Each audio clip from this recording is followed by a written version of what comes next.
Bom, agora que nós estamos acessando a interface web do Elastix pela primeira vez, no mesmo IP que foi colocado lá na máquina virtual, vocês podem verificar aqui novamente, 192.168.0.11, e a gente vai acessar com o usuário admin e a última senha que foi criada no processo de instalação.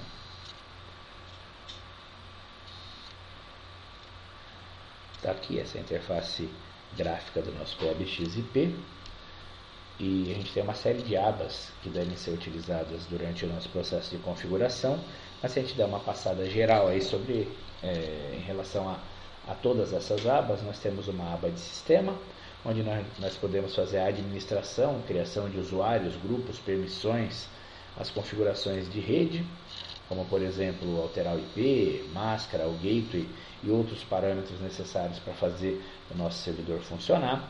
A gente tem a parte de backup e restore, ou seja, se eu precisar fazer o backup das minhas configurações ou restaurar algum item, eu vou fazer por aqui.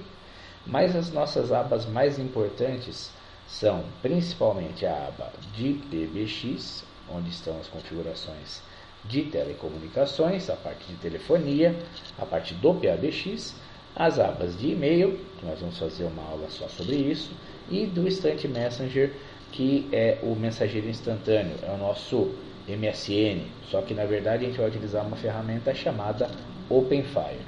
Bom, rapidinho aqui para a gente poder finalizar essa primeira etapa, vamos criar um ramal. Eu vou criar um ramal do protocolo SIP, vou dar um submit. Na interface web que se apresenta, eu vou dar um número para esse ramal, vai ser o 1001, vou chamá-lo de ramal 1001. Aqui no nome não pode haver espaço nem caracteres especiais, senão ele não cria o ramal. Depois eu vou criar uma senha, mais simples para efeito de curso, mas é bom que vocês tenham sempre uma boa senha com uma boa segurança. Eu vou colocar aqui a senha 1001.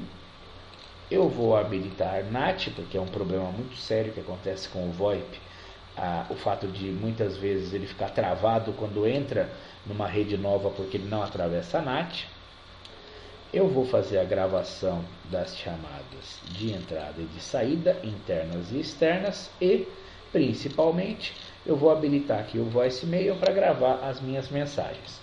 Eu vou colocar uma senha, que aqui no caso vai ser o próprio número de ramal, e aqui eu vou deixar um e-mail de contato que a gente vai utilizar para uma função muito interessante. Eu vou colocar aqui como instrutor@meuipbx.com.br. Eu vou marcar aqui as três opções do IES e explicar rapidamente o que elas fazem. Aqui o voicemail funciona da seguinte forma: se alguém ligar para você e você não puder atender, é criada uma mensagem de voz enviada para o seu ramal. Além disso, é enviado para este e-mail aqui uma mensagem dizendo que você recebeu uma ligação que não pôde atender.